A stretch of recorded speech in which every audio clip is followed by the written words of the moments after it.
हम पढ़ेंगे भूगोल का तीसरा पाठ, खनिज और शक्ति संसाधन। ठीक है, तो इसमें पहला प्रश्न है हमारा, प्रतिदिन आपके उपयोग में आने वाले 3 सामान्य खनिजों के नाम बताइए। 3 खनिज बताने जिनका प्रयोग हम रोज करते हैं, जैसे लोहा। घर में देखो लोहे की तो बहुत सारी चीज़ें होती हैं, खाना सब्जी वगैरह जो बनती है लोहे की कढ़ाई में बनती है। नमक भी एक खनिज है, एल्यूमिनियम के बर्तन हमारे घरों में होते हैं, है ना। अगला प्रश्न है, अयस्क क्या है। धात्विक खनिजों के अयस्क सामान्यतः कहाँ पाए जाते हैं।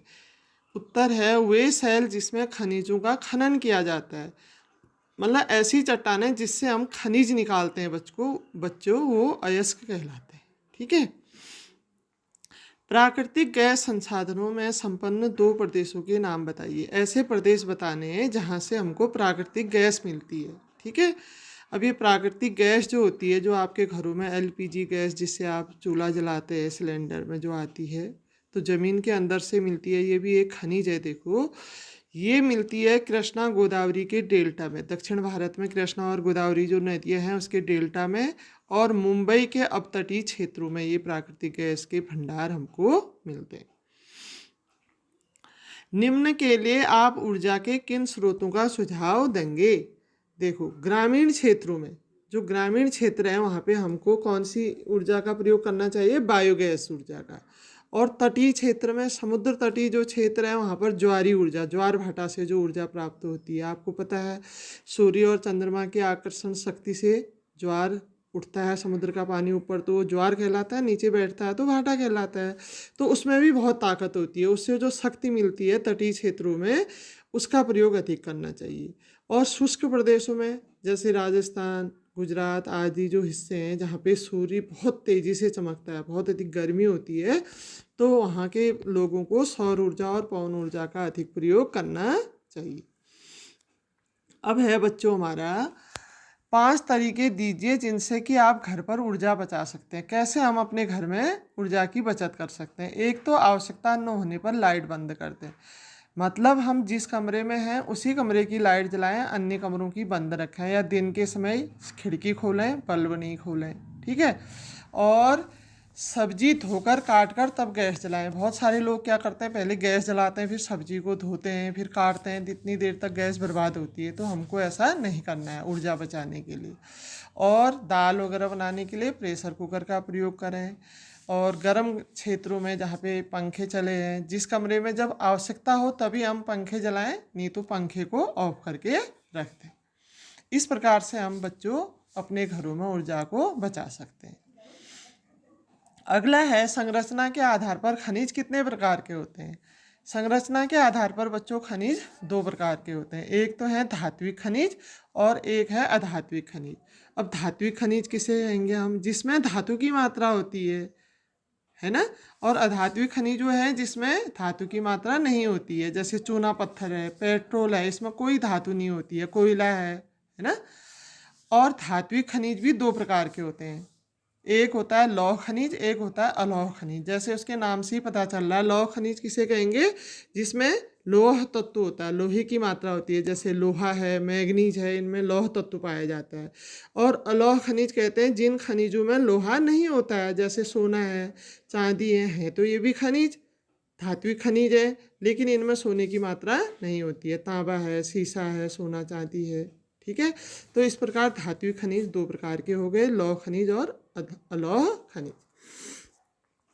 अगला हम पढ़ेंगे खनिज क्या है। अब देखो, इतने हमने खनिज के बारे में अभी तक पढ़ा, तो मेन है कि खनिज किसको कहते हैं। देखो, प्राकृतिक रूप से प्राप्त होने वाला एक पदार्थ है जिसका एक निश्चित रासायनिक संगठन होता है। ये एक प्राकृतिक वस्तु है बच्चों, हम खनिज बना नहीं सकते हैं, ये प्रकृति की ओर से हमको मिली हुई होती है, जमीन के अंदर से हमको मिलती है। ठीक है, और पेंसिल के अंदर कौन सा खनिज होता है आपको पता है, जिस पेंसिल से आप लिखते हैं उसके अंदर भी खनिज होती है, जो काले रंग का होता है, उसको कहते हैं ग्रेफाइट। क्या कहते हैं, ग्रेफाइट।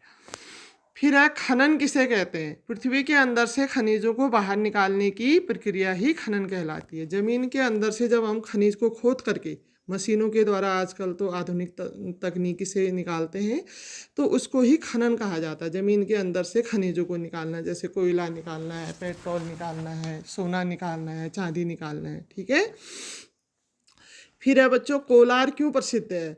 कोलार भारत की प्रसिद्ध सोने की खान है जो कर्नाटक राज्य में है।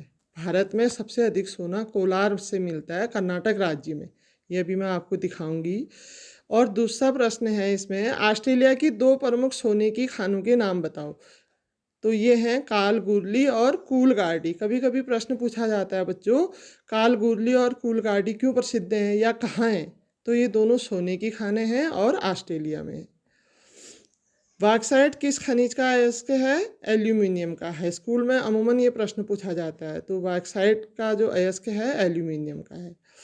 ऊर्जा संसाधन कितने प्रकार के होते हैं? ऊर्जा संसाधन 2 प्रकार के होते हैं, एक परंपरागत और एक गैर परंपरागत। अब इसी को हम आगे पढ़ेंगे। देखो, परंपरागत ऊर्जा संसाधन किसे कहते हैं?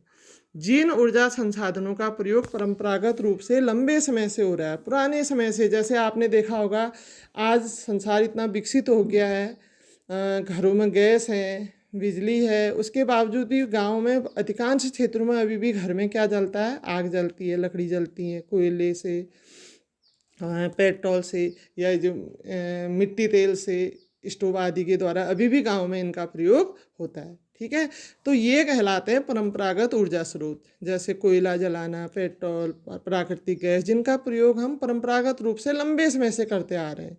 और दूसरा है गैर परंपरागत ऊर्जा स्रोत, जिनका प्रयोग हम बार बार कर सकते हैं और जो कभी समाप्त नहीं होते। तो इसलिए हमको अधिक प्रयोग किसका करना है बच्चों? गैर परंपरागत ऊर्जा स्रोतों का, जबकि हम परंपरागत स्रोतों का अधिक प्रयोग करते हैं जो जल्दी समाप्त हो जाते हैं। और गैर परंपरागत स्रोत ऐसे हैं जो कभी समाप्त नहीं होते हैं, जैसे सौर ऊर्जा। क्या सूर्य की ऊर्जा कभी समाप्त हो सकती है? जब तक सूर्य रहेगा उसकी ऊर्जा हमको मिलती रहेगी। पवन ऊर्जा है, ज्वारीय ऊर्जा है, भूतापीय ऊर्जा है, तो ये गैर परंपरागत ऊर्जा के स्रोत हैं। अगला है बच्चों, रानीगंज, झरिया और बोकारो कोयले की खानें कहाँ स्थित हैं? ये तीनों जो हैं बच्चों कोयले की खानें हैं। किसकी खानें हैं? कोयले की। तो एक मानचित्र है देखो हमारे पास, इसमें मैं दिखाती हूँ आपको। रानीगंज तो पश्चिम बंगाल में है देखो, और झरिया और बोकारो की जो खानें हैं ये झारखंड में है। कहाँ है? झारखंड में। और अभी हमने पूछा था कोलार सोने की खान ना, देखो नीचे कर्नाटक में कोलार है। ठीक है, और इसके अलावा अगला प्रश्न हमारा बन रहा है कि ये परमाणु ऊर्जा केंद्र कहाँ है? जैसे देखो तारापुर महाराष्ट्र में है, जो काली लाइन से अंडरलाइन कर रखे हैं मैंने। कहेगा कर्नाटक में है, कलपक्का में है, देखो काकरपाड़ा यहाँ गुजरात में है, कोटा और रावत भाटा राजस्थान में है, और नरोरा जो है ये उत्तर प्रदेश में है। ठीक है, तो इसके बाद हम पहुँचे थे कहाँ पे? काला सोना किसे कहा जाता है? काला सोना पेट्रोलियम और इससे बने उत्पादों को काला सोना कहा जाता है। और खनिज तेल के लिए प्रसिद्ध खाड़ी देश के नाम से ही प्रसिद्ध है। पूरे विश्व में सबसे अधिक खनिज तेल यहीं से निकलता है। ईरान, इराक, सऊदी अरब जैसे जो भारत, पाकिस्तान, अफगानिस्तान के बाद पश्चिम में भारत के ये देश हैं। ठीक है, और भारत में खनिज तेल कहाँ पाया जाता है बच्चों? अंकलेश्वर गुजरात में, बॉम्बे हाई महाराष्ट्र में, तथा डिगबोई और नहरकटिया असम में। ठीक, तो ये भी हम नक्शे में एक बार देख लेते हैं। देखो अंकलेश्वर कहाँ है? अंकलेश्वर आपके यहाँ पे दिख रहा होगा आपको, गुजरात में है देखो अंकलेश्वर। और बॉम्बे हाई भी नीचे देखो, ये गुजरात के नीचे दिख रहा है ना। ये 2 मुख्य केंद्र है जहाँ से खनिज तेल मिलता है भारत में। और असम में मिलते हैं नहरकटिया और डिगबोई, ये केंद्र जो हैं खनिज तेल के असम में।